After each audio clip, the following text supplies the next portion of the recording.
Bonjour à tous, j'espère que vous êtes en forme, on espère que ce contenu vous plaira. Aujourd'hui, on a la chance d'être avec Gilles, il nous accorde de son temps. Et donc, vous avez vu, on est vraiment dans un endroit qui est magnifique. Donc, c'est vraiment sur ses conseils que nous sommes ici. On est vraiment, en plus d'avoir une belle discussion et des échanges intéressants, et ben voilà, tout simplement la vue qui va avec. Ça va Gilles, t'es en forme? En grande forme. Je En suis très grande heureux de forme. t'accueillir. Tu verras, c'est un des plus beaux points de vue de France.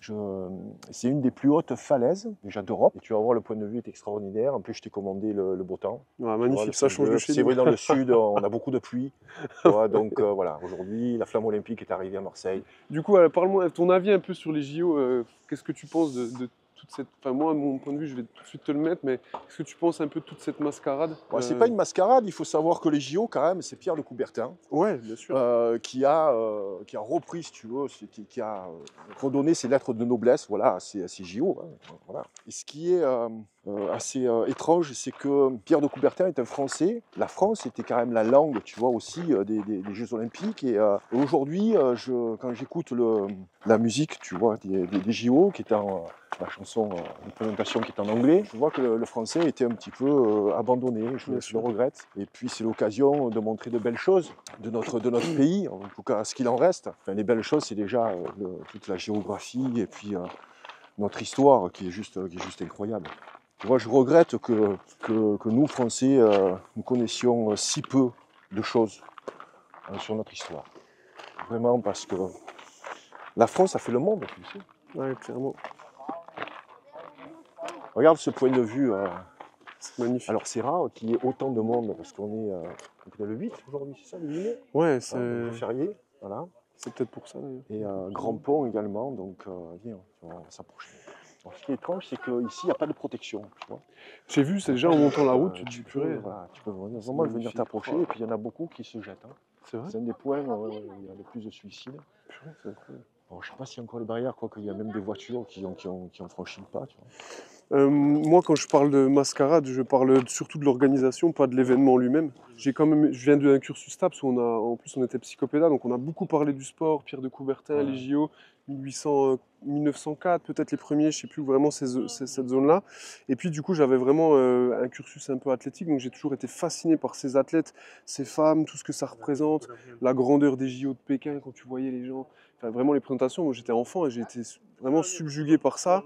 Voir des Laure Manodou faire des choses incroyables, tu vois, moi qui étais nageur, ça m'a porté. Et quand je vois ce que ça devient, et quand je vois ce qu'on est en train de faire, et quand je vois un petit peu, pour moi c'est une mascarade d'organisation, quoi. C'est Je vrai. pense qu'aujourd'hui, il y a vraiment un décalage entre les problématiques actuelles et ces grands événements sportifs. Voilà. Moi, en général, je ne suis pas le sport, d'ailleurs. Mm. Tu vois, je ne suis aucun sport. Voilà. Ça ne m'empêche pas de m'y intéresser. Bien sûr. Mais ce n'est pas quelque chose qui est chez moi prégnant. Voilà. Aujourd'hui, je suis plus intéressé et happé par tous les problèmes sociétaux Bien sûr. liés à notre mode de vie, liés à l'alimentation, On liés aussi au manque de pratiques sportives. Hein. Tu sais qu'aujourd'hui, on travaille beaucoup dans le tertiaire. Donc le tertiaire, c'est pas là où on fait le plus d'efforts physiques. Et ça impacte vraiment sur notre santé. C'est Joe Weider, on en parlera de cette histoire du bodybuilding et du culturisme, mais en tout cas la culture physique, telle que l'a pratiquée Joe Weider dans les années 50-60, c'était un esprit sain dans un corps sain, une bonne alimentation et une activité sportive Bien régulière. sûr. Et du coup, donc pour le sujet des JO, donc toi, quand tu vois un peu cette organisation, parce que moi, il y a quand même, si je dois résumer un peu les points qui me font quand même sourire, bon, ben, on a le porteur de flamme qui était, bon, ça a changé, qui était quand même quelqu'un qui avait fait, je sais pas si tu as suivi cette histoire-là, du jeune là qui allait être porteur olympique, quand même, parce que Non. quand on a été super loin, c'est un des derniers sujets en date, mais Ouais. moi, dans mon folklore à moi, quand je voyais les porteurs de flammes olympiques, tu vois, tu avais des combattants, tu avais des Mohamed Oui, Ali, tu tu avais des avais des gens, sportifs, ouais. puis des Mais gens quand même qui Tamadodou, avaient voilà, des auras incroyables. Là, cette Tamadodou, année, ouais. c'était Baptiste qui, en fait, avait fait une vidéo en 2019 où il brûlait quelque chose dans sa chambre. Sa mère rentre, lui crie dessus et il lui dit mais si, je suis Viens, on va se très promener net. plutôt par Ouais. là. Et donc, ça allait être le porteur de flammes olympiques, quoi. Ça allait représenter la France partout dans le monde. Donc quelqu'un qui a fait le buzz parce qu'il brûlait quelque chose dans sa chambre en 2017. Et c'est un Preuve. athlète, non? Non, ah non, non, C'est pas un non, sportif? Pas un Non? sportif, pas quelqu'un de Il connu, représente quelqu'un qui quoi en a alors? fait. Bah, il représente les choses un petit peu tendance, j'en sais rien, je sais même pas Ah dire, ouais? puisque 4 ans après, donc sa vidéo est de 2019, on est aujourd'hui en 2024, il a Hein. strictement rien fait. Il a juste donc des gros écarteurs dans les oreilles et des tatouages. Ah bon? Et il a fait une vidéo qui a fait le buzz, donc qui serait finalement bien sur TikTok ou Instagram peut-être avec la masse populaire actuelle. Et donc Ouais? ça devait être le porteur de flamme, mais il a été tellement hué que ça s'est finalement ça a été enlevé au dernier moment. Ouais.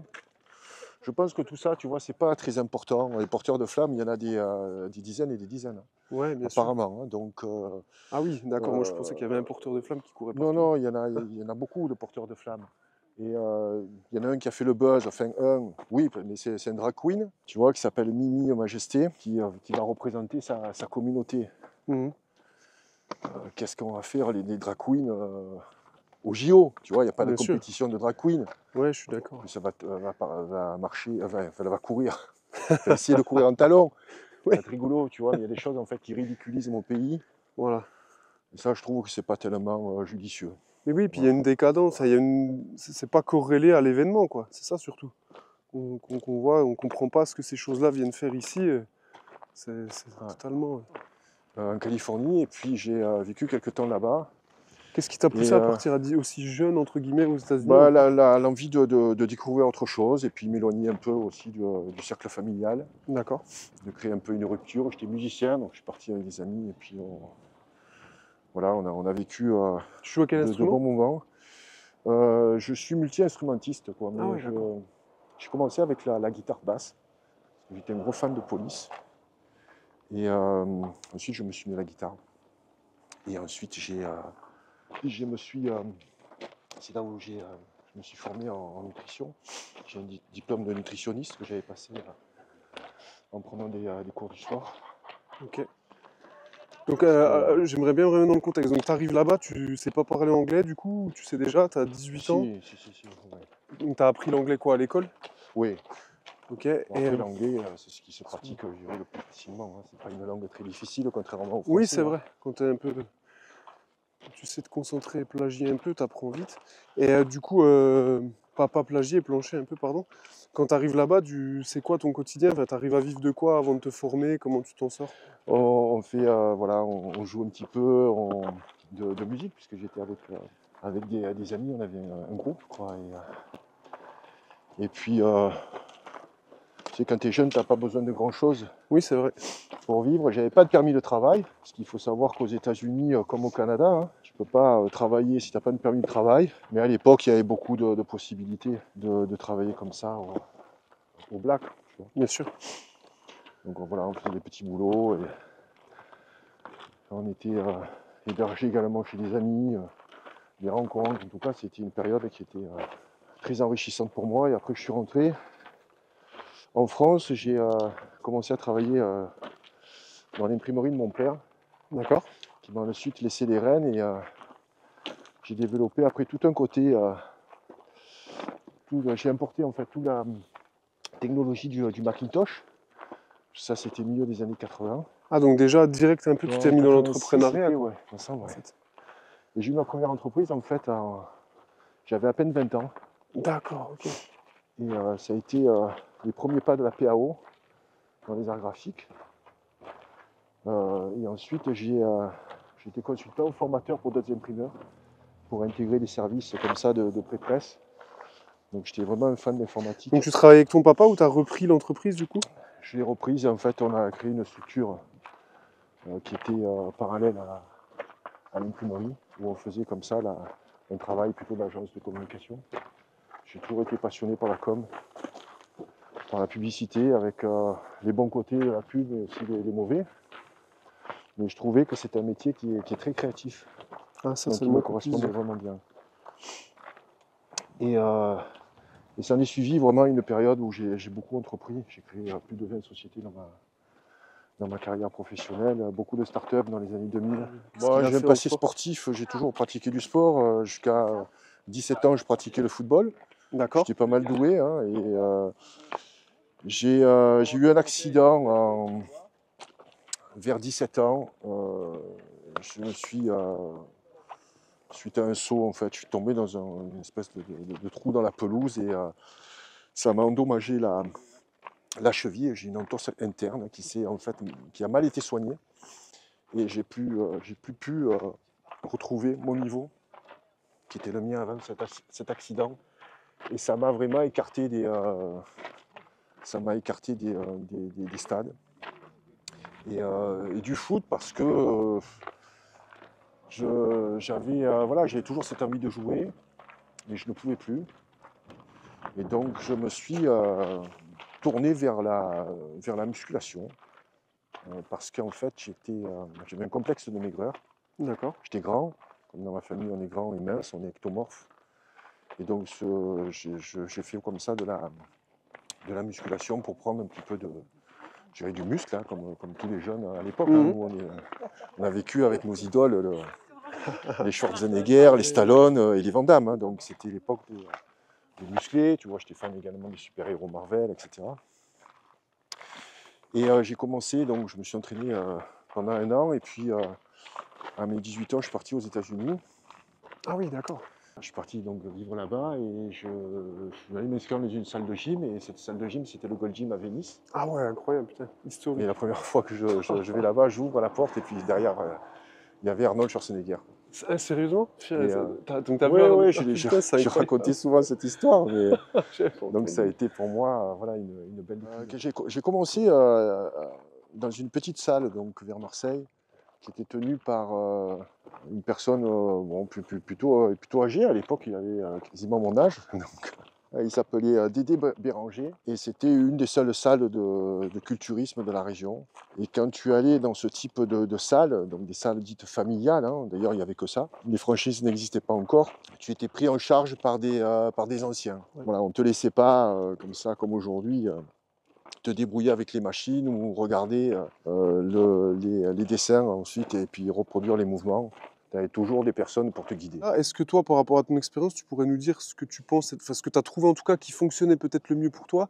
Volume d'entraînement, série longue, répétition courte, enfin, vraiment comment tu gères, ça peut être des cycles aussi, je sais pas, ce que tu peux nous partager par rapport à ça? C'est bien de travailler en cycle, mais moi j'ai jamais pu travailler en cycle.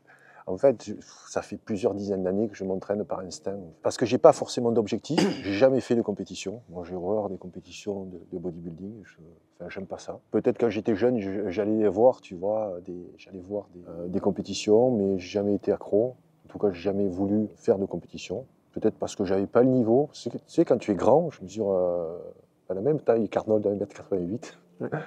Et je fais, peut-être on fera le même poids à notre âge, mais j'étais pas outillé en fait, voilà, pour ça. Très peu de grands compétiteurs, mais en tout cas, j'aimais pas le fait de se montrer, tu vois, j'ai jamais été exhibitionniste en fait. Je n'allais pas me montrer ni sur les plages, tout ça. Vraiment, pour moi, c'est une activité sportive. C'est pas un sport, la culture physique, c'est une activité sportive.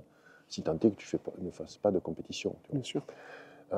Donc je l'ai fait vraiment pour moi, pour me sentir bien dans mon corps, pour avoir aussi plus confiance. Hein, quand tu as une certaine stature, ben voilà, tu as un petit peu plus confiance en toi. Surtout quand tu as un passé où tu étais maigre. Et j'ai tout essayé. Je ne peux pas te dire ce qui marche ou ce qui ne marche pas. Aujourd'hui, je suis plus capable de travailler très lourd. Donc je fais vraiment une intensité très modérée. Je fais des séries je dirais, qui varient entre 8 et 15. J'essaye de faire des mouvements, tous les mouvements de base. Je peux encore pratiquer, même le squat, soulevé de terre, etc. Je pratique également aussi des machines. Mais quand j'arrive le matin, parce que je m'entraîne aujourd'hui tous les matins, je me suis entraîné très longtemps le soir, après le travail. Ensuite, je finissais tard, parce que j'étais dans la pub. C'est que la pub, bon, on n'a pas forcément d'heure, hein, on se couche hyper tard, et puis on a souvent charrette. Donc j'ai allé là entre midi et 2. Ça a duré là aussi à peu près une dizaine d'années. Et ça fait maintenant plus de 20 ans que je m'entraîne le matin. Alors, ça a été très dur. Le matin, je me suis entraîné très tôt, parce que j'accompagnais en fin de vie une chienne qui s'appelait Stella. C'était un setter qu'on avait récupéré, ma femme et moi, qui avait 12 ans, qui était promis en fait une mort rapide. Et elle a tenu plus de 2 ans avec nous. On a choyé, etc. Mais bon, se réveiller à 5 h du matin, tu vois, pour aller faire ses besoins. Donc, je m'entraînais très tôt, vers les 6 h. Ensuite, j'ai un petit peu décalé. Maintenant, je m'entraîne un petit peu plus tard. Je réserve en fait ma matinée à mon sport. Et, tu t'entraînes à quelle heure, pardon? Moi, je m'entraîne, je dirais, en milieu de matinée. Je m'entraîne vers les 9 h, tu vois. Okay. Je reste minimum 2 heures à la salle de gym, puisque aujourd'hui, depuis maintenant 3-4 ans, je fais beaucoup de cardio. Ok. Enfin, je fais le cardio chaque fois en fin de séance. Pour moi, le cardio ne doit pas se faire en début de séance. On n'a pas besoin de s'échauffer, hein. On met quelques petites séries pour échauffer nos articulations. Sinon, l'échauffement on se spécifique, fatigue quoi, pour bien sûr. rien. Donc, je le fais toujours à la fin de ma séance. Aujourd'hui, les séances, je fais un muscle par jour. Que ce D'accord. soit un gros ou un petit muscle. D'accord. Donc, pec, épaules, triceps, dos, biceps, jambes. Donc, voilà, sur 6 jours. Et ensuite, Donc 6 à jours chaque d'effort, fin. 1 jour de repos, alors. Alors non, parce que des fois, je peux prendre un jour de repos. Par exemple, aujourd'hui, j'ai pris un jour de repos. Oui, voilà, Je ne je voulais comprends. pas être trop à la bourre, si tu veux. Hmm. J'aime bien être à l'heure, tu vois. Donc là, on se voyait en début d'après-midi. Je me dis, non, mais tiens, je prends un jour de repos. J'en avais pris un aussi lundi, parce que j'ai fait une très grosse émission, hein, donc, dimanche soir, une émission marathon de 3 heures. Oui. Donc là, ça m'a. Voilà, je me suis couché très tard, parce que quand je termine les émissions, c'est 11 heures, tu vois, où le temps de décompresser, tu ne peux pas t'endormir de suite. Et Bien puis, sûr. j'ai quand même la bonne habitude de lire avant de me coucher. Et là, je lis un livre, écoute, qui est pour moi captivant. Vraiment, je le conseille à ceux qui nous regardent, vous qui aimez le sport, même si vous n'aimez pas le tennis, parce que j'aime pas le tennis. Et pourquoi j'ai acheté la biographie de André Agassi? Parce que c'est un de mes lecteurs qui me l'a recommandé. C'est passionnant. Je ne suis pas arrivé à décrocher. Là, en 3 jours, j'ai lu quasiment 200 pages. Ah ouais. Donc, plus d'1 heure, 1 heure et demie tous les soirs de lecture. Voilà, donc c'est vraiment. Il y a des livres qui sont prenants. Et celui d'Agassi, j'apprends plein de choses sur le tennis et sur son enfant. Sur le mindset Voilà, son du père, gars. quand même, rêvait que son gamin soit numéro 1 mondial. Et il entraînait, mais comme un forcené. Le gamin, c'est un esclave. Et Ouais. savais-tu qu'André Agassi déteste le tennis? Alors moi, je connais un peu cette légende dans le monde du sport, donc je suis pas trop surpris. Je pourrais te partager ça, mais je savais pas en tout cas que André Agassi était dans ce cas-là, quoi. Il déteste, Mm. enfin, il a toujours détesté le tennis. Voilà. Mm. Et donc lundi, tu vois, je me suis reposé. J'ai pas vraiment comme aujourd'hui, je peux m'entraîner le samedi et le dimanche, parce qu'avant, quand les salles étaient fermées, elles étaient ouvertes le samedi matin et fermées le dimanche, Oui. il fallait que tu tournes sur 5 jours. En général, le 6e, c'était le jour de récup. Tu faisais le muscle que tu avais mal travaillé dans la semaine, tu vois, etc. Dimanche, bien sûr, repos pour tout le monde, le jour du Seigneur. Mais aujourd'hui, voilà, tout est, Tout est ouvert tout le temps. voilà, déstructuré. Donc ça me permet de prendre un jour de repos quand j'en ai envie. En fait. Quand je fais mes tournées pour les conférences, etc., je pars plusieurs jours, je ne Bien m'entraîne sûr. pas. Bah oui. Je privilégie le repos. Voilà. Et donc ma séance aujourd'hui, c'est quasiment 1 heure de poids haltère et minimum 40-45 minutes de cardio. D'accord. Mais Ok. cardio a vraiment une intensité 120 BPM, tu vois, je cherche la Bien sûr. transpiration, Ouais. je fais travailler je dirais mon cœur, mais pas de façon intensive. Tu es dans un aspect en fait aussi santé et puis adaptation pour que ça dure le plus longtemps possible, quoi. C'est top. C'est Oui, top. je vais quand même sur ma 60e année, donc Ouais. il faut ménager sa monture, tu Ouais, vois, à un moment bien sûr. donné. Et je remarque que tous ceux qui ont commencé à mon âge, il y en a très peu qui continuent aujourd'hui, soit par blessure, soit par les aléas de la vie. On manque de temps, on n'arrive pas à s'organiser, et puis on lâche. Et moi, j'ai jamais voulu lâcher parce que je me dis que j'arriverai pas à reprendre. Voilà. Donc pour moi, le plus important entre la motivation et la discipline, c'est la discipline. On en a parlé ce matin avec, lors d'une interview justement. Je suis totalement Bien, d'accord avec ouais. toi. Après, s'il y a la motivation, bien sûr, c'est encore mieux, Bien mais il ne sûr. faut pas compter sur la motivation pour te botter le cul. Ouais. Après, je pense que la C'est, motivation, elle arrive en fait sur plutôt l'atteinte de tes résultats, la satisfaction du travail quand même accompli. C'est une motivation un peu différente, je pense. Mais ouais, et puis discipline totalement. l'impact que ça a sur Bien ton sûr. physique. Moi, je sais que les jours où je ne m'entraîne pas, je ne suis pas forcément très bien, mais Ouais. ça me permet de récupérer. Et puis, il y a des jours où des fois, je me force un petit peu, et là, je fais des entraînements légers. Mm. Tu vois. C'est pour ça que j'ai moi une mauvaise image du CrossFit, mais bon, que tu vas effacer, à mon avis, Bah, on peut rapidement. en Mais parler, hein. pour moi, le CrossFit, c'était, tu arrives donc, où tu es coaché, tu rentres dans un team et tu es obligé de suivre le programme. Et moi, je ne suis pas quelqu'un, en fait, à qui tu imposes un programme. Mm. Moi, je fais mon programme tout seul. Parce que j'ai la capacité, comme dans l'alimentation, je me mets des garde-fous. Bien sûr. Voilà. Par contre, il y a des personnes qui sont plutôt enclin à suivre comme ça un entraînement, à avoir quelqu'un tu vois, qui leur botte le cul en Mm. disant voilà, aujourd'hui tu vas faire ci, tu vas faire ça. Et moi, le peu que je connais du CrossFit, c'est quand je vois l'exécution des mouvements, je me dis wow, mais attends, tu vois, c'est pas forcément Non, mais très correct, quoi. tu as totalement raison. Après, je pense que les gens viennent et ne viennent pas pour les mêmes raisons. C'est vrai qu'aujourd'hui, moi, je prends un exemple un peu. Nous, on est un peu comme des artisans. Je prends un peu cet exemple qu'aujourd'hui, tu peux me donner une superbe trousse à outils Facom, avec tout ce qu'il faut et puis tu me demandes de réparer un moteur, je vais pas faire grand-chose, mais si tu m'amènes des outils rouillés, mais qu'il y a mon grand-père avec, on va faire des choses incroyables. En fait, finalement, les gens chez nous ne consomment pas des espaces, ils viennent consommer, si tu veux, ils viennent pour un savoir-faire, ils viennent pour une programmation, ils viennent pour un accompagnement. On se rapproche, si tu veux, finalement, pas mal de ce qu'on appelle un PT, c'est des one-to-one en coaching, mais vraiment à des petits groupes. Donc on est entre le cours collectif et le one-to-one. Donc les gens, quand ils viennent, si tu veux, la programmation, elle est préparée, organisée, adaptée, suivie, mais les besoins sont les mêmes sur le fond, mais diffèrent sur la forme. Et ça, nous, on est garant. Je prends un exemple concret. Moi, ma mamie, mes deux grands-parents d'ailleurs, font du crossfit chez moi. Donc, ils ont 80 et 82 ans cette année. On a la doyenne qui a 84 ans. Ok. Je peux partager un entraînement avec eux. On a les mêmes besoins fondamentaux, mais la forme est totalement différente. Ma mamie va soulever un bâton en PVC pour justement garder un petit peu de souplesse au niveau des ischios, renforcer ses lombaires, etc. Là où moi, je vais soulever une barre d'une certaine charge et peut-être quelqu'un qui est dans les commandos, autre chose, et une maman de famille aussi, autre chose. Et puis, comme les entraînements sont constamment variés, on va aussi adapter ce spectre-là parce que, par exemple, toi, tu es grand, tu es peut-être fort de la chaîne postérieure, donc cet entraînement-là où il faut soulever des poids, tu vas être très très bon. Et peut-être quelqu'un qui est un peu plus léger va avoir du mal. Par contre, voilà, cette personne a peut-être un peu d'ouverture d'épaule, donc sur d'autres entraînements, elle va mieux s'en sortir. Et donc, nous, on a un besoin fondamental et on adapte la forme pour chacun. Mais l'entraînement est le même pour tout le monde. L'entraînement, le fond de l'entraînement est le même, D'accord, mais mais les tout est poids sont adapté. différents. Les poids, les mouvements. Et les mouvements Les aussi sont mouvements, bien adaptés. sûr, D'accord. ouais. Tu Les vois, mouvements sont adaptés. ok.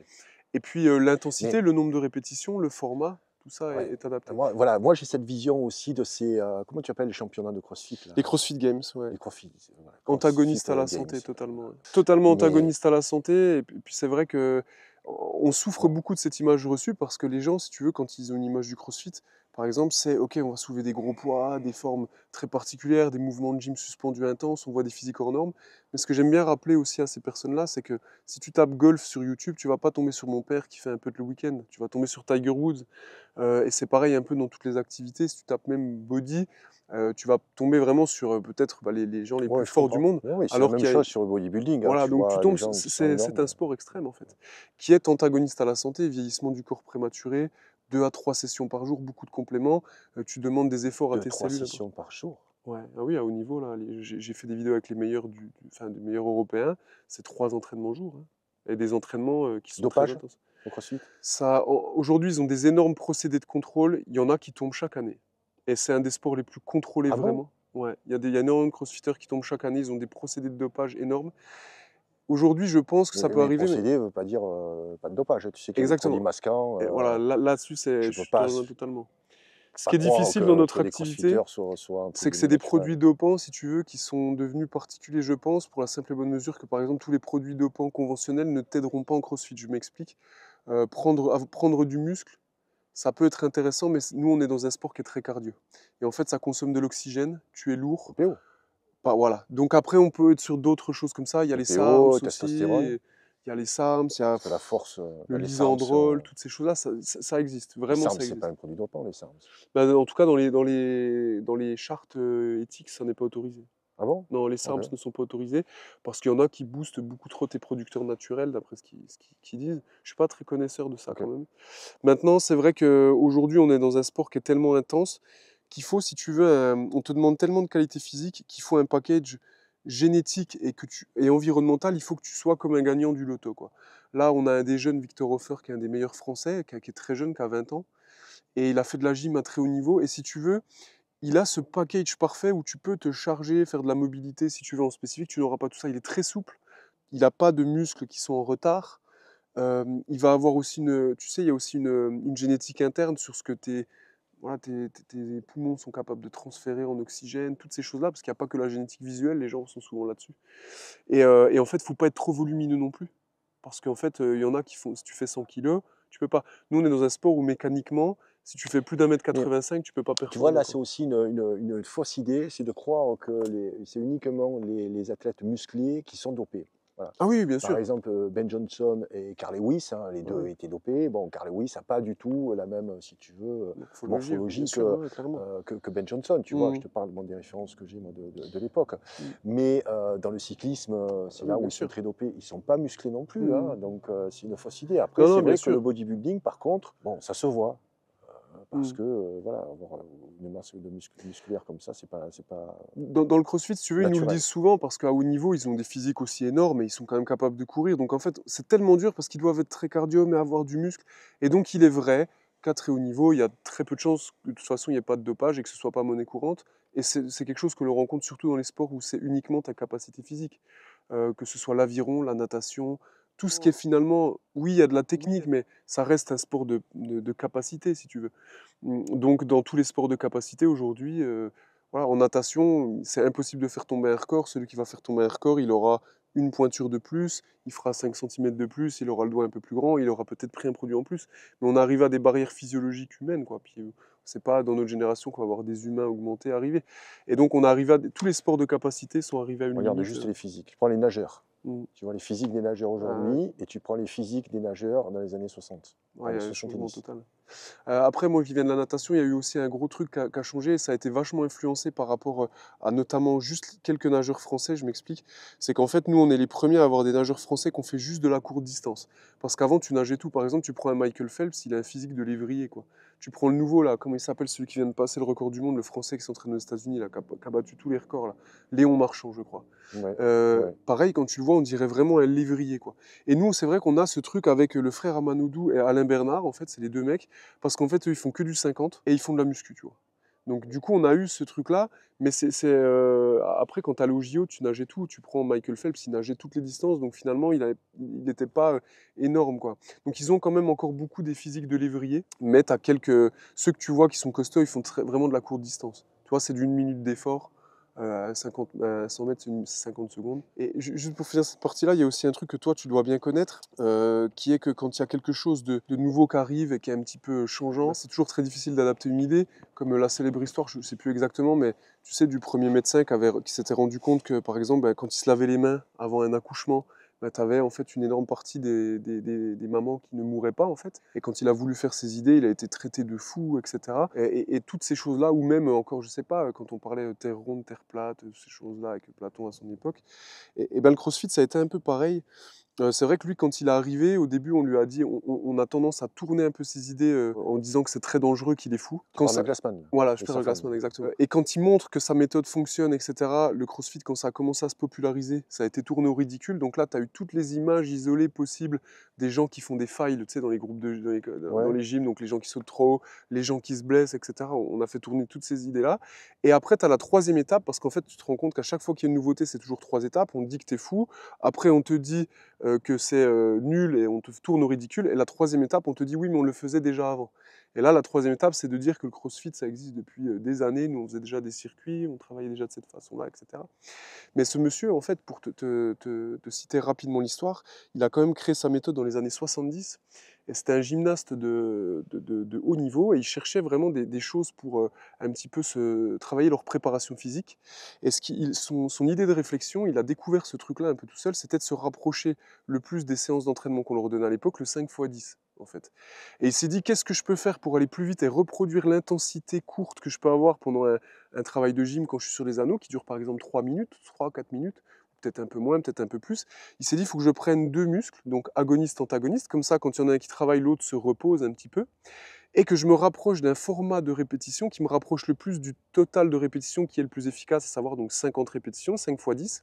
Et donc, il a créé un dégressif qui faisait que, en fait, quand il finissait un exercice, il avait encore juste la force de faire le deuxième, et ainsi de suite, et est né un des plus célèbres formats qu'on appelait le 21-15-9, donc c'est-à-dire 21 d'un mouvement, 21 de l'autre, 15 de l'autre, 15 de l'autre, jusqu'à finir à 9-9.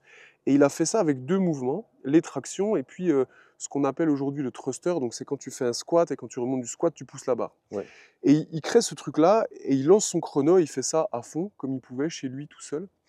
Et à la fin de l'entraînement, il vomit et il a jamais connu de sa vie quelque chose d'aussi intense en fait. Et il se dit mais c'est pas possible. Je fais de la gym à haut niveau, je pensais que j'étais en forme. Qu'est-ce que je viens de faire là? Qu'est-ce que j'ai trouvé? Et il fait essayer ça, si tu veux, à tous ses camarades de gym et tous le même constat quoi. Très très difficile.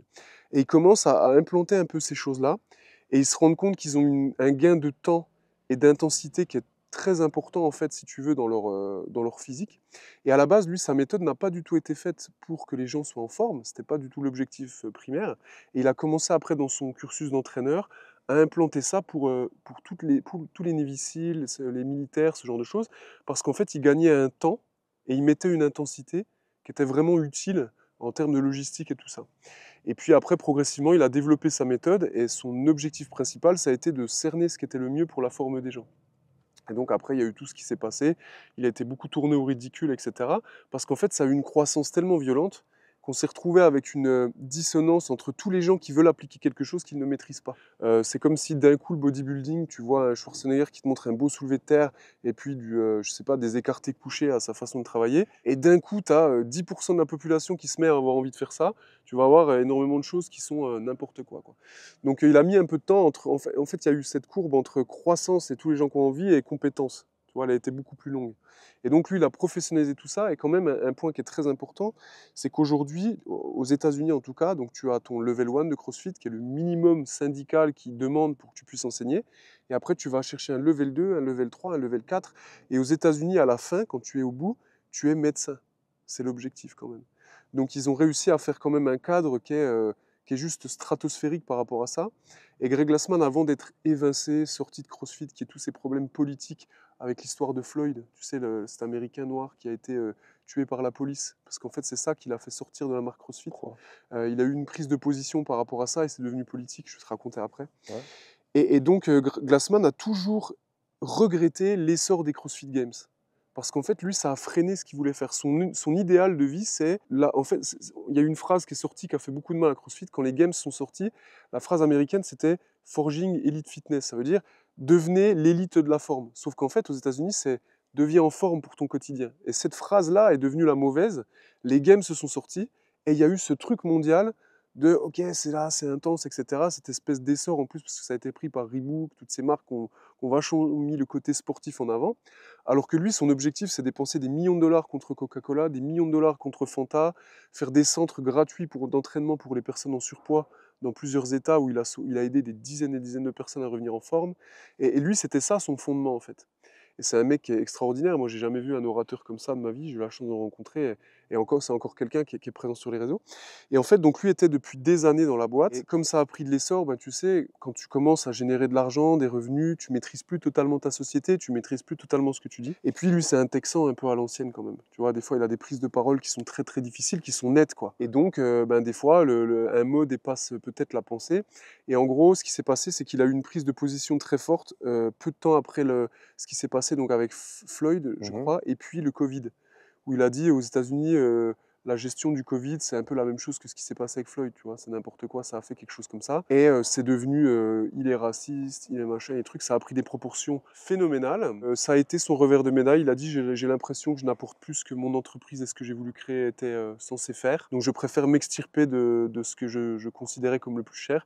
Et il est parti en laissant un très grand vide dans cette entreprise. Et aujourd'hui, on ne sait pas vraiment comment est la marque. Il y a beaucoup de personnes qui pensent que même il y a les fonds Coca, Fanta qui ont racheté une partie. Et il y a eu un vrai changement, puisque pour te dire, après son départ, un des sponsors principaux des Games, c'est devenu Monster. Il se bat contre Fanta, Coca, tout ça, et t'as Monster qui vient. Donc il y a eu quand même toutes ces tensions, et donc t'en as pas mal qui sont un peu old school, et t'en as beaucoup de nouveaux entrants qui sont sur ce truc un peu Red Bull, sport, intense et tout, alors que le fondement de base, c'est deviens en forme pour ton quotidien, quoi. Très intéressant. Ouais. C'est triste de voir, tu vois, quelqu'un qui est évincé comme ça de sa structure ou contraint et forcé de se retirer pour ses idées. C'est comme en France, tu sais qu'il y a beaucoup de condamnations pour délit d'opinion. Tu sais ce qu'est un délit d'opinion? Non. C'est dire un mot qui est interdit en fait. Penser différemment. Et c'est un délit. Donc il ne faut pas me faire croire qu'en France on vit avec la liberté d'expression. Hein.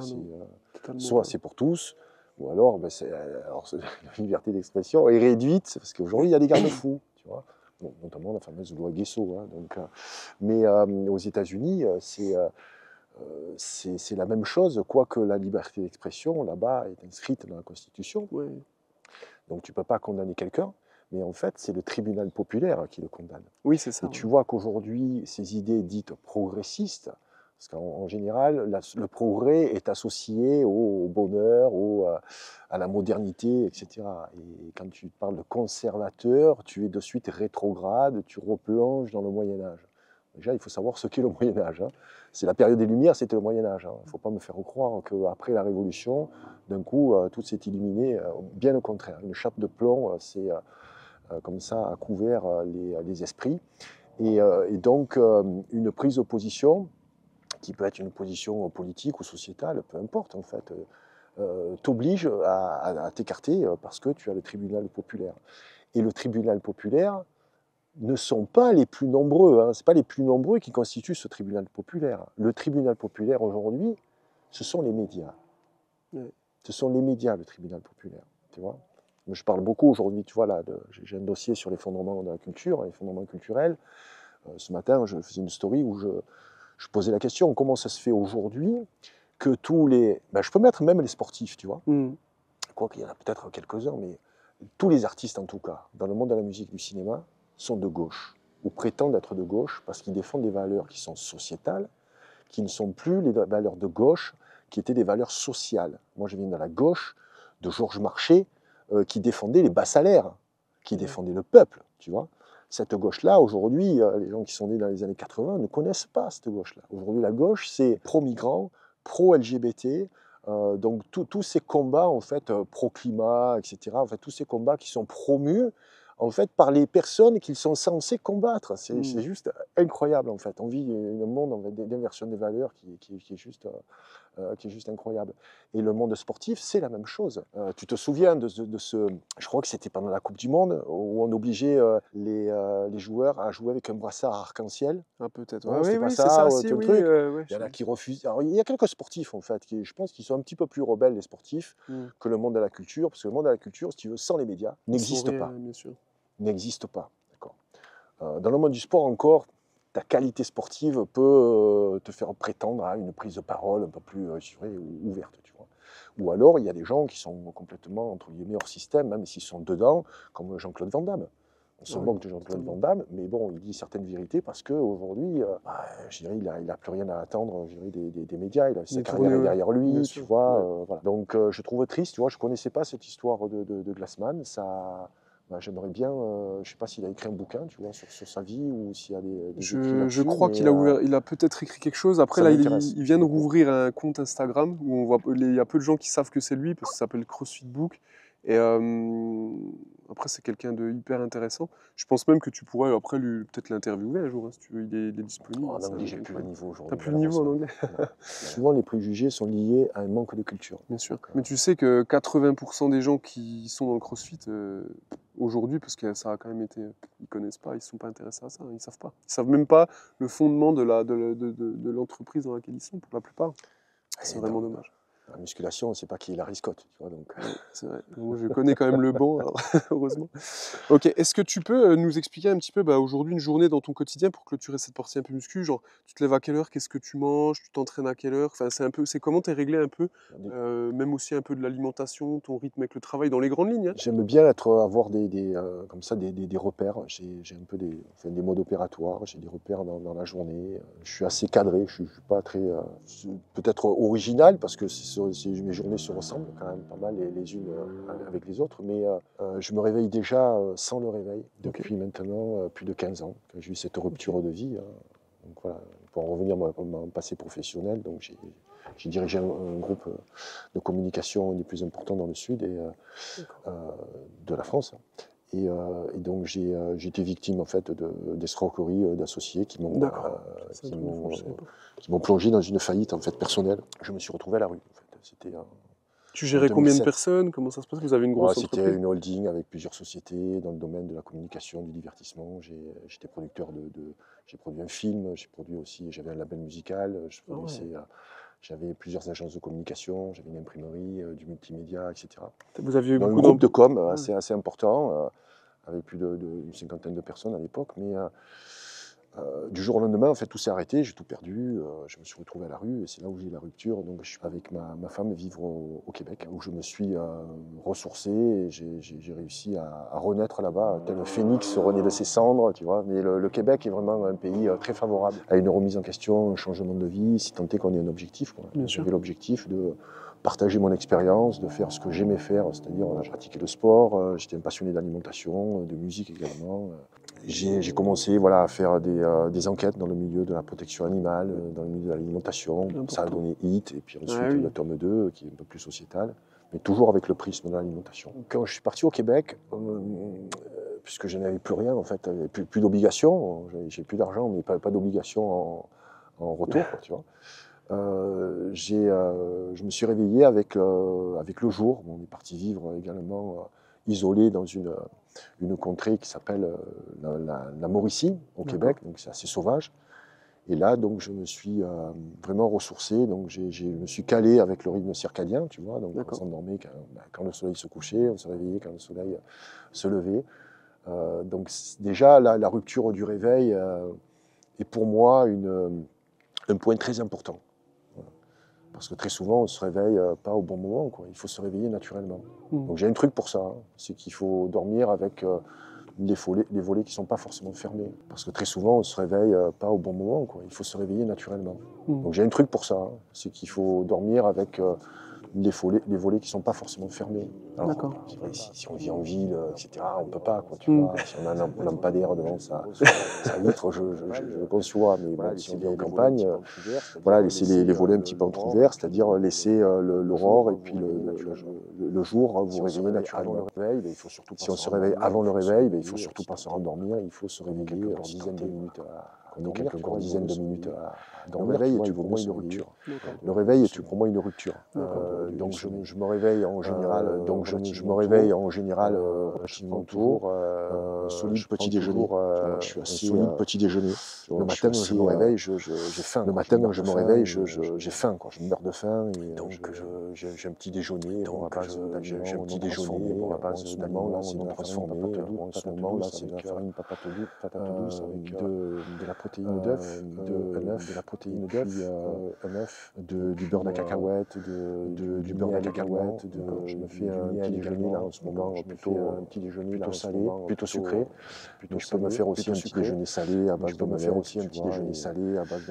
Je ne prends pas beaucoup de glucides. Je mange très peu de céréales. Je mange très peu de céréales. Je mange essentiellement des aliments non transformés. Je fais 3 repas par jour, normaux, et puis avec 2 encas.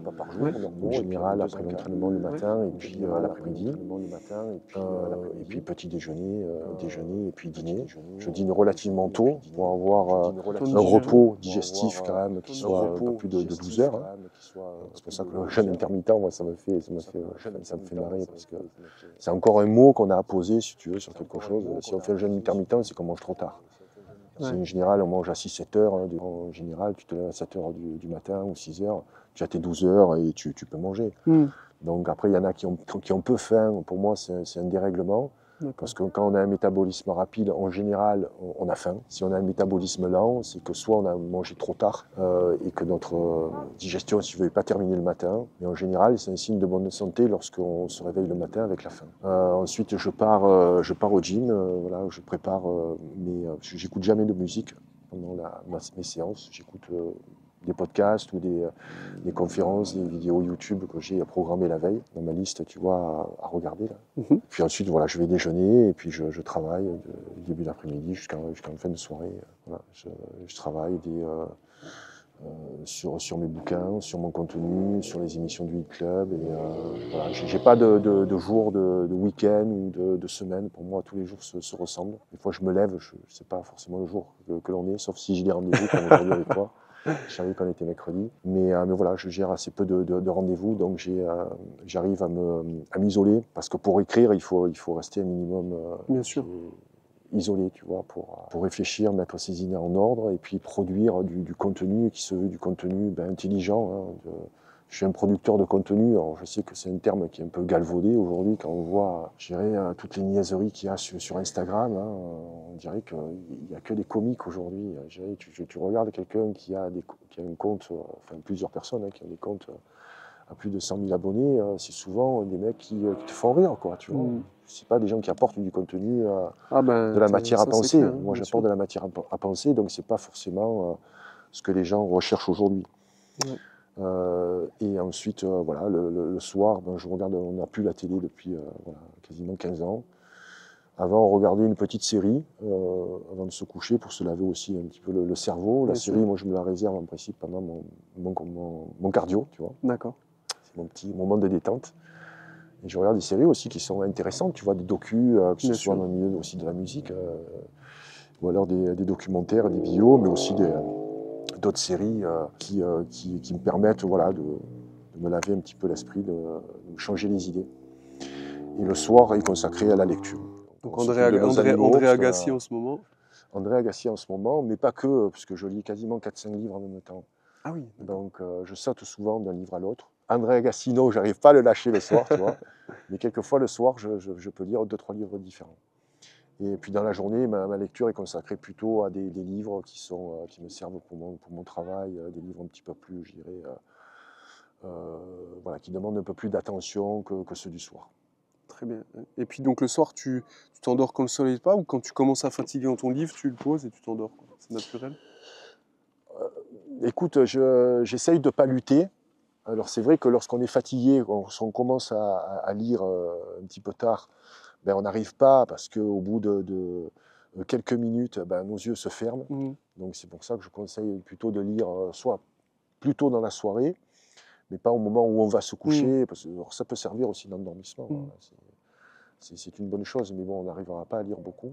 C'est sûr. Voilà.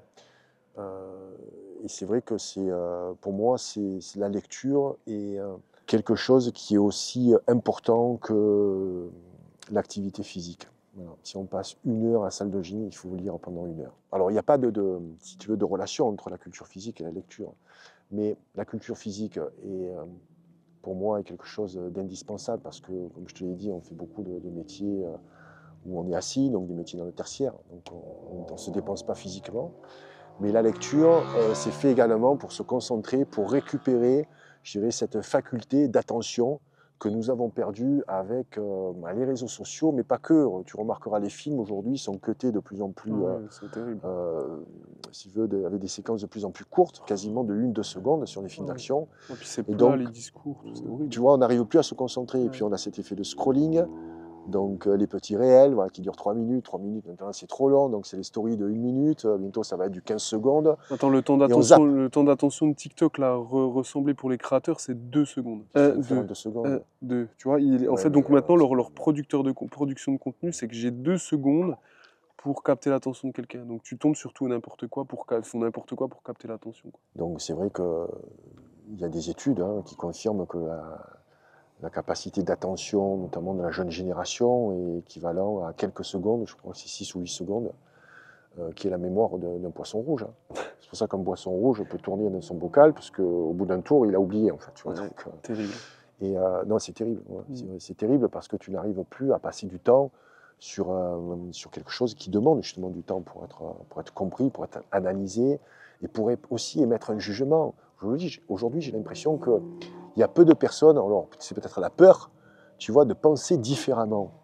De ne pas être juste un petit perroquet qui va répéter ce qu'il a entendu au journal télévisuel ou alors ce qu'il a vu. Rempli, donc tes blocs de travail, tu vas me dire si j'oublie les activités, donc c'est lié aussi par rapport à tes écritures, c'est lié également aussi par rapport au Hit Club, parce qu'il y a des sujets très poussés à préparer, donc Oui, le club, c'est des émissions en direct. voilà, qui sont Donc, je fais tous les tous les dimanches soirs, dimanches. quoi. Ouais, Voilà. tous les dimanches. Mais tu la J'en faisais prépares, quoi. quasiment une par jour au début du Covid. Hein. Ah ouais, c'était Puisqu'au intense. début du Covid, toi, tu as eu les salles qui ont été fermées. Moi, j'ai eu des livres qui n'ont plus été vendus. Hein. Ouais. C'était des objets, des biens non essentiels, les bouquins. Tu vois. Ah ouais, Donc, comme moi, j'ai 0 subvention, puis bon, aussi, il faut que je te le dise, moi, je suis 100% indépendant, c'est-à-dire que je n'ai aucun sponsor.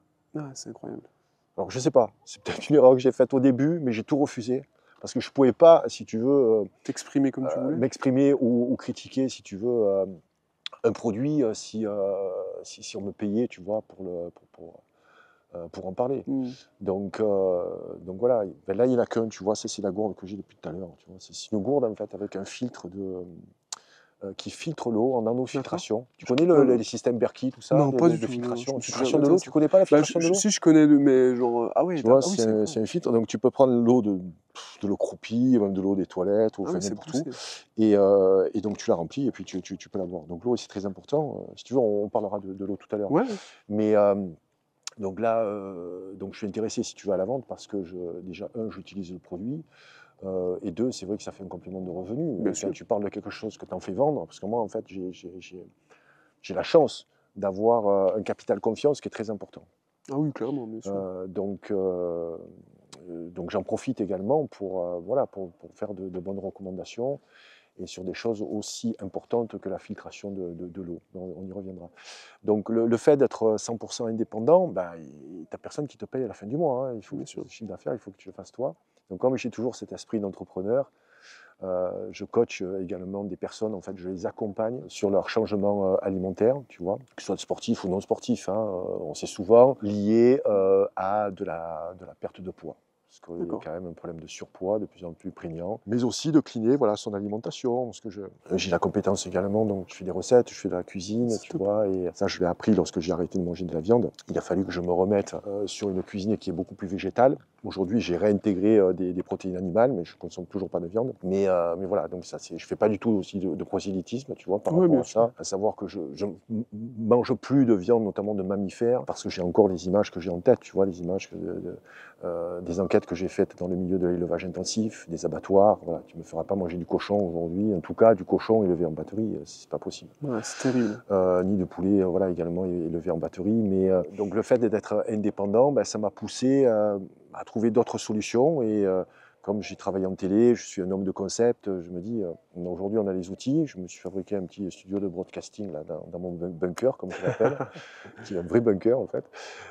Et donc je broadcast de là-bas, je faisais une émission par jour. Une émission, le rythme en 4 est ans, énorme. j'en ai fait plus de 1500. Hein. C'est énorme. Je faisais des émissions sur l'alimentation qui s'appelait Food. Des émissions sur le sport, des émissions sur la lecture, des émissions sur le cinéma, des émissions sur le sociétal, le politique également, celles qui ont remporté le plus de succès en tout cas. Et donc là, le dimanche, ben, j'ai une émission où je parle un petit peu, je dirais, de tous ces thèmes, avec chaque fois un invité qui vient d'un milieu toujours différent. Et donc c'est cette partie donc, d'être indépendant pour moi est capital. Lorsque tu transmets des informations, tu ne peux pas prétendre à être affilié, tu vois, à tel et tel mouvement. D'ailleurs, au niveau politique, je suis affilié à aucun mouvement, ni aucun parti. Voilà, c'est très important. Ouais, t'es vite mis dans une case. De toute façon, aujourd'hui, c'est terrible. Donc, Tu voilà, t'invites une fois le quelqu'un, club, c'est pas l'écriture, c'est une forme qui est beaucoup plus, je dirais, aujourd'hui attractive dans de la vidéo. Jour, voilà, ce mois-ci, ma chaîne de podcast également. Génial. Voilà, pour produire mon contenu. Et donc, ok, donc ça te prend aussi du temps. Tu as des coachings donc, en alimentaire. Les gens, s'ils veulent te contacter, ils te contactent directement sur quoi? Sur ton Instagram pour, par exemple, le changement? Ils te trouvent, ouais. De toute façon, t'es facile à trouver. Tu m'as trouvé. Oui, ouais, c'est vrai. C'est vrai. Et puis, après, donc, aussi par rapport à tes livres, tu as une écriture en cours, là? Tu prépares un autre livre? Ah, tu en as plusieurs? Ouais, j'en ai plusieurs. Tu veux en parler? Tu sais, je suis une personne un peu, je dirais, complexe. En tout cas, j'aime cette transversalité. C'est-à-dire que je ne suis pas un spécialiste d'un seul domaine. Donc, bon, dans le sport et plutôt dans l'alimentation, bon, je me débrouille pas mal. Hein. Mais ça, c'est aussi par l'antériorité. Mais aujourd'hui, je pense que pour comprendre la société, pour ne pas la subir, il faut être transversal, c'est-à-dire avoir un minimum de culture générale et s'intéresser à plusieurs problématiques qui sont toutes liées les unes aux autres et avoir des clés de compréhension. Ce que je n'ai pas eu, par exemple, dans ma jeunesse. J'étais pro-européen, donc la France, je me dis, oh, c'est dépassé, tu vois, donc je faisais plein d'erreurs et je soutenais un message qui était mainstream, qui était véhiculé par les médias et par nos hommes politiques, mais sans avoir des connaissances de base. Tu vois, sans connaître les différentes idéologies. Voilà, qu'est-ce que la géopolitique aujourd'hui, elle nous impacte directement. Bien tu sûr. vois, quand on voit les mesures qu'on a prises contre la Russie, qui impactent sur notre niveau de vie, au niveau de l'inflation, c'est directement dû aujourd'hui au boycott que l'on a fait de Vladimir Poutine, parce que on suit le narratif mainstream, que c'est lui qui a déclenché la guerre à l'Ukraine, mais il faut savoir pourquoi cette guerre a été déclenchée, parce que les accords donc de l'OTAN n'ont pas été respectés. Bon, bref, tout ça, il faut le connaître pour ne pas se laisser embarquer, si tu veux, par un narratif, et puis travailler comme un con jusqu'à sa retraite, avoir une petite retraite, mourir d'un cancer ou d'une ulcère à l'estomac, tu vois, et puis merci, bye bye, quoi. Non, il faut comprendre la société dans laquelle on vit. Et ça, c'est vraiment un très gros challenge. C'est pour ça que je m'écarte un petit peu de l'alimentation. Tu vois, j'aurais pu rester uniquement dans l'alimentation. J'ai eu des opportunités d'avoir des émissions en télé. Voilà, j'aurais pu rivaliser avec les Michel Simès ou les Jean-Michel Cohen. Voilà, il n'y avait pas de profil comme ça il y a 10 ans. Tu vois, quand j'ai fait des émissions comme Le Grand Journal, Nulle part ailleurs, enfin Le Grand Journal, et puis des émissions de Canal, puis l'Antenne 2, etc. Salut les Terriens avec Ardisson. Voilà, je cassais la baraque, si tu veux. Il n'y avait pas de profil comme moi, tu vois, à l'époque. Je te parle de ça il y a 10 ans, parce que là, je fête les 10 ans de mon premier livre, Hit. Tu vois. Donc j'ai refusé parce que sinon j'allais rentrer je dirais dans ces médias dits mainstream, tu vois, avec une obligation de rester dans le consensuel, politiquement correct. Et donc j'ai voulu garder mon indépendance et produire voilà, de façon autonome. De toute façon, je ne sais plus avec qui je discutais de ça, mais je parlais un peu donc, de ce que tu vois souvent à la télé, bon, par exemple TPMP, voilà, pour citer cette émission. Et bah, c'est vrai, quand on invite toujours quelqu'un qui est clivant sur un sujet un peu du moment, donc par exemple végétarien, véganisme, Ouais. pour parler de ça, ou même d'autres sujets d'actualité, je sais pas, ça peut être la religion ou d'autres choses, quand on veut pas que les gens rejoignent, ils invitent toujours des personnes qui sont terribles. Donc tu vois, la personne, à chaque fois qu'ils invitent, qui parle un peu végétarien ou véganisme, c'est une personne à qui tu peux pas en Mais c'est placer une une. hystérique. Voilà, Mais une c'est une hystérique hystérique. en plus qui ne représente personne. Mais c'est ça, donc c'est Le terrible. mouvement végan, voilà, je le soutiens par rapport notamment aux actions contre l'élevage intensif, Ouais, totalement. mais pas quand on va jeter de la peinture sur la Mais vitrine des bouchers, tu vois. voilà, c'est ça. Mais ça, ce sont des gens qui sont extrêmes. Mais c'est Le véganisme catastrophique, n'est bien pas sûr. un mode alimentaire. Le véganisme, c'est un mouvement politique comme un autre. Voilà. Mm. Ça vise à ne pas exploiter les animaux. Bon, c'est totalement utopique. Hein. Moi, j'ai soutenu L214, voilà, j'ai produit des enquêtes, etc. Mais quand ils font aujourd'hui des manifestations où ils veulent abolir les abattoirs, non mais tu rêves, Mhm. tu rêves. Et puis la France, c'est quoi? C'est 66 millions d'habitants par rapport aux 9 milliards. C'est quoi? Tu lèverais Ouais, toute la France, j'aurais aucun impact au niveau du carbone, ouais, aucun impact au niveau de l'écologie, aucun impact de rien du tout. c'est vrai. La France repose sur son histoire. La France, avant, c'était le pays le plus peuplé, en fait. Donc, en tout cas, en Europe, et puis Mm. même avant les États-Unis, bien entendu. Ce qui a fait la force aujourd'hui de la France, c'était la population, c'était surtout son histoire, son savoir-faire, sa culture. Ouais. Le français était la langue de la diplomatie. Il faut le savoir. Hein. Jusque dans les années 80, c'était la langue de la diplomatie mondiale. Genre, en Russie, les diplomates te parlent français. Mm. Aujourd'hui, c'est l'anglais. Anglais, qui est une langue un peu bâtarde. Hein, parce que l'anglais, tout le monde peut le parler plus ou moins. On a oublié en fait ce rôle essentiel qu'a tenu la France dans l'histoire. Et Totalement. c'est dommage, tu vois, quand tu pourras en revenir à ces extrémistes. Oui, on les invite sur les plateaux télé parce qu'aujourd'hui on Mais ils génère le font buzz. exprès, bien Puis moi, tu sûr. me parles de TPMP, excuse-moi. Bon, moi, j'ai connu Cyril Hanouna à ses tout débuts. Voilà, je fais une émission à télé avec lui, c'était le Morning Live après qu'il ait pris la succession de Michael Young. Ah Je oui. travaillais j'avais un label musical, je produisais un artiste des années 80 qui s'appelle Terence Trent D'Arby. Je me suis retrouvé dans cette émission où c'était les débuts de Cyril Hanouna. Rien ne le prédestinait, je dirais, à la carrière qu'il a aujourd'hui. Mais quand je vois les animateurs, excuse-moi, mais c'est des demeurés, quoi. Bien sûr, bah Excuse-moi, c'est ce qui mais parle à ils la ont. plupart des gens, malheureusement. Mais, mais pour moi, j'ai pas de mots, tu vois, parce que la Ouais. télé, ces 2 dernières décennies, je dirais, c'est vraiment dévalorisé totalement. Moi, je suis Non, de mais l'école plutôt clairement. d'Ardisson, qui était quelqu'un d'impertinent, mais avec une grande culture. Et on voit, bon, les mâles de 50 ans, en plus cisgenres et puis blancs, hein, donc aujourd'hui, ils sont mis à la poubelle, quoi, tu vois, donc on n'en veut plus. Je veux bien qu'il y ait un renouvellement des animateurs et voilà, des acteurs, etc. Que toute génération doit être représentée, bien sûr. Mais après, évincer des personnes parce qu'ils sont non politiquement corrects et puis mettre des jeunes à la place pour faire aujourd'hui du buzz, on va où?